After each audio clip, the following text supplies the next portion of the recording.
നമസ്കാരം, കൊട്ടാരക്കര മീഡിയയിലേക്ക് സ്വാഗതം. യുവാവിനെ തട്ടിക്കൊണ്ടുപോയ സംഭവത്തിൽ 2 പേർ കസ്റ്റഡിയിൽ. എന്നാൽ സംഭവത്തിൽ ഇരുട്ടിൽ തപ്പുകയാണ് പോലീസ് ഇപ്പോഴും. തട്ടിക്കൊണ്ടുപോയത് ഒരു യുവാവിനെയാണെന്നും അല്ല ഒന്നിലധികം പേരെയാണെന്നുമെല്ലാം സൂചനയുണ്ട്.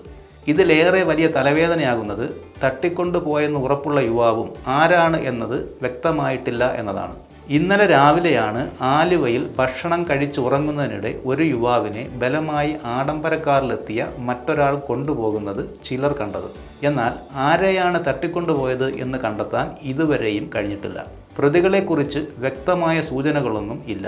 ഇപ്പോൾ തൃശ്ശൂരിൽ നിന്നും കസ്റ്റഡിയിലെടുത്തിരിക്കുന്ന 2 പേർ വാഹനം വാടകയ്ക്ക് കൊടുക്കുന്ന ഇടനിലക്കാരാണ്.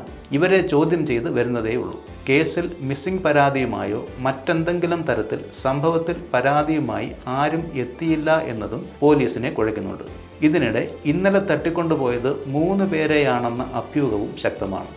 ഭക്ഷണം കഴിച്ച് ഒന്നിച്ച് ഇറങ്ങി വന്നത് 3 പേരായിരുന്നു. ഇവരിൽ ഒരാളെ മാത്രമാണ് തട്ടിക്കൊണ്ടുപോയത്.